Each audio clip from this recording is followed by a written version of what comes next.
क्या तुमने ताजमहल देखा है? इस साल बहुत बारिश हुई है। उसने एक नई कार खरीदी है। इंडिया मैच जीत चुकी है। दोस्तों, क्या आपको इस तरह के सेंटेंसेस बनाने आते हैं? अगर नहीं तो मैं आपको बता दूं, ऐसे सारे सेंटेंसेस प्रेजेंट परफेक्ट टेंस की कैटेगरी में आते हैं। तो बने रहिए हमारे वीडियो पर। आज हम इसी के बारे में डिटेल में बात करेंगे। ग्रो इंग्लिश चैनल पे आपका फिर से स्वागत है। चलिए बिना किसी देरी के वीडियो को शुरू करते हैं। दोस्तों, इंडेफिनिट और कंटिन्यूअस टेंस हमने सीख लिए हैं। आज हम प्रेजेंट परफेक्ट टेंस को सीखने वाले हैं, जिसमें सारे सेंटेंसेस और उनसे रिलेटेड एग्जांपल्स को डिटेल में कवर करेंगे। तो सबसे पहले हम पहचान करना सीख लेते हैं। जिन हिंदी वाक्यों के अंत में चुका है, चुकी है, चुके हैं, लिया है, दिया है, किया है, ली है, दी है, की है आदि शब्द आते हैं और सेंटेंस को पढ़कर लगता है कि सब्जेक्ट किसी कार्य को कर चुका है, मतलब वो काम फिनिश हो चुका है, ऐसे सारे सेंटेंस प्रेजेंट परफेक्ट टेंस की कैटेगरी में आते हैं। दोस्तों, आपको सेंटेंस के सेंस को समझना होता है कि बात किस नजरिए से की जा रही है, क्योंकि अभी आप शुरुआत से सीख रहे हो तो आपको ये भी सीखना जरूरी है, तभी आप एडवांस लेवल पर अच्छे से समझ पाओगे। चलिए अब हम अफर्मेटिव सेंटेंस के रूल्स और एग्जाम्पल समझ लेते हैं। इसमें थर्ड पर्सन सिंगुलर सब्जेक्ट के साथ हैज लगेगा और बाकी सभी सब्जेक्ट के साथ हम हैव लगाएंगे। तो जो स्ट्रक्चर बनेगा उसमें सबसे पहले सब्जेक्ट आएगा, फिर अकॉर्डिंग टू सब्जेक्ट हैव या हैज लगाएंगे, उसके बाद वर्ब की थर्ड फॉर्म लगेगी, फिर ऑब्जेक्टिव पार्ट आएगा। तो एग्जाम्पल कैसा होगा? वो दिल्ली जा चुका है। अच्छा, इसको हम ऐसे भी बोल सकते हैं, वो दिल्ली चला गया है। बात एक ही है, क्योंकि यहाँ पे वो है, वो थर्ड पर्सन सिंगुलर है, तो उसके साथ क्या लगाएंगे हम? हैज। अब जो जाने की इंग्लिश गो होती है, लेकिन इसकी थर्ड फॉर्म लगाएंगे गॉन। और कहाँ चला गया है? दिल्ली। तो जो सेंटेंस बनेगा he has gone to Delhi. चलिए दूसरा एग्जाम्पल देखते हैं। मैंने लैपटॉप खरीद लिया है। अच्छा, इसको ऐसे भी बोल सकते हैं, मैं लैपटॉप खरीद चुका हूँ। बात एक ही है। इसमें सब्जेक्ट क्या है? आई। क्योंकि ये थर्ड पर्सन सिंगुलर नहीं है तो यहाँ क्या लगाएंगे? हैव। उसके बाद खरीदने की इंग्लिश क्या होती है? परचेज। उसकी थर्ड फॉर्म क्या होगी? परचेज्ड। क्या खरीद लिया है? लैपटॉप। तो जो सेंटेंस बनेगा आई हैव परचेज्ड लैपटॉप। ऐसे ही सेंटेंसेस में जब नहीं शब्द का प्रयोग होता है तो वो सेंटेंस नेगेटिव सेंटेंस कहे जाते हैं। जैसे मैंने पिछला एग्जांपल क्या लिया, मैंने लैपटॉप खरीद लिया है। अगर मैंने इसको नेगेटिव बनाना है तो मैं क्या बोलूँगा? मैंने लैपटॉप नहीं खरीदा है। और उसका ट्रांसलेशन क्या हो जाएगा? I have not purchased laptop. चलिए पहले हम इसका स्ट्रक्चर समझ लेते हैं, फिर एग्जाम्पल देखेंगे। इसमें सबसे पहले हम सब्जेक्ट आएगा, उसके बाद अकॉर्डिंग टू सब्जेक्ट हैव या हैज में से कोई एक, उसके बाद वर्ब की थर्ड फॉर्म इसमें यूज होती है, फिर उसका ऑब्जेक्टिव पार्ट रहेगा। तो एग्जाम्पल कैसे होंगे? तुमने अपना काम समाप्त नहीं किया है। इसमें सब्जेक्ट क्या होगा? यू। उसके साथ क्या आएगा? हैव। और मैंने बताया उसके तुरंत बाद क्या लगता है? नॉट। फिर समाप्त करने को हम फिनिश कहते हैं, लेकिन इसकी थर्ड फॉर्म यहाँ पे लगेगी तो हो जाएगा फिनिश्ड। उसके बाद ऑब्जेक्टिव पार्ट में रहेगा योर वर्क।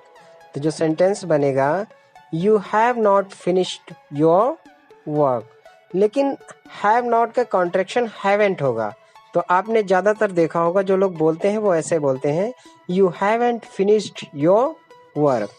चलिए दूसरा एग्जाम्पल देखते हैं। रेलगाड़ी नहीं गई है। तो इसमें सब्जेक्ट क्या है? रेलगाड़ी। तो द ट्रेन, क्योंकि ये थर्ड पर्सन सिंगुलर है तो इसमें लगाएंगे हैज। उसके तुरंत बाद हम क्या लगाएंगे? नॉट। और जाने की इंग्लिश गो होती है, उसकी थर्ड फॉर्म क्या होगी? गॉन। तो जो सेंटेंस बनेगा the train has not gone. दोस्तों, अफर्मेटिव और नेगेटिव सेंटेंसेस हमने सीख लिए हैं। चलिए अब हम बात करते हैं इंटरोगेटिव सेंटेंसेस की। इंटरोगेटिव सेंटेंसेस दो टाइप के होते हैं। पहला यस नो टाइप होता है, जिसको हम बिगिनिंग विद हेल्पिंग वर्ड भी बोल सकते हैं। दूसरा होता है WH वर्ड टाइप, जिसको हम बिगिनिंग विद क्वेश्चन वर्ड भी बोल सकते हैं। चलिए अब हम समझते हैं एग्जाम्पल के थ्रू इन दोनों में अंतर क्या होता है। पहला सेंटेंस हम लेते हैं, क्या तुमने खाया है? दूसरा, तुमने क्या खाया है।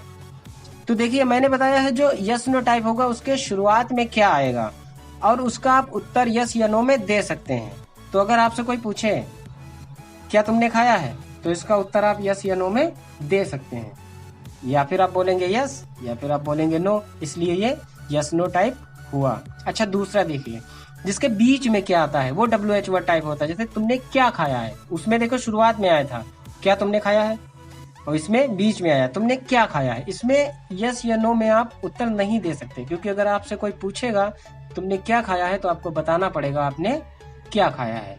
यही अंतर होता है और इसके ट्रांसलेशन में भी थोड़ा अंतर आ जाता है। क्या तुमने खाया है इसको बोला जाएगा हैव यू ईटन, तुमने क्या खाया है इसको बोला जाएगा what have you eaten. I hope कि आप लोगों को इन दोनों में अच्छे से अंतर समझ में आ गया होगा। चलिए अब हम आगे चलते हैं, यस नो टाइप का स्ट्रक्चर और उसके एग्जाम्पल समझते हैं। तो इसमें सबसे पहले हैव या हैज अकॉर्डिंग टू सब्जेक्ट, उसके बाद सब्जेक्ट आएगा, फिर वर्ब की थर्ड फॉर्म हम यूज करते हैं, उसके बाद ऑब्जेक्टिव पार्ट रहेगा। अच्छा इसके एग्जाम्पल कैसे होंगे, क्या तुम अपना कैमरा लाए हो, सबसे पहले इसमें सब्जेक्ट क्या है यू, तो क्या आएगा हैव, उसके बाद सब्जेक्ट आएगा यू। अच्छा लाने को हम ब्रिंग कहते हैं लेकिन यहाँ पे थर्ड फॉर्म लगाएंगे तो क्या हो गया ब्रॉट। उसके बाद जो ऑब्जेक्टिव पार्ट है वो है योर कैमरा, तो जो एग्जाम्पल होगा have you brought your camera. चलिए दूसरा एग्जाम्पल देखते हैं, क्या गीता सब आम खा चुकी है, या फिर इसको ऐसे भी हम बोल सकते हैं क्या गीता ने सारे आम खा लिए हैं। तो गीता क्या है थर्ड पर्सन सिंगुलर, तो हम सबसे पहले क्या लाएंगे हैज, उसके बाद क्या लाएंगे गीता। फिर खाने को हम ईट बोलते हैं, उसकी थर्ड फॉर्म हम लगाएंगे ईटन, उसके बाद ऑब्जेक्टिव पार्ट रहेगा ऑल द मैंगोज। तो जो सेंटेंस बनेगा has Gita eaten all the mangoes. ऐसे सेंटेंसेस में जब नहीं शब्द का प्रयोग होता है तो वो सेंटेंस इंट्रोगेटिव नेगेटिव कहलाते हैं।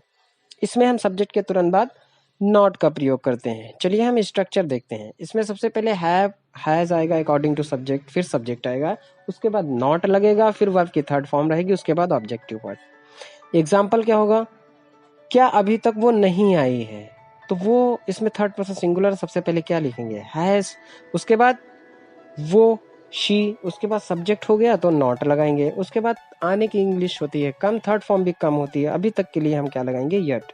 तो जो सेंटेंस बनेगा has she not come yet. चलिए दूसरा एग्जांपल देखते हैं, क्या तुम्हारे भाई ने ताजमहल कभी नहीं देखा है।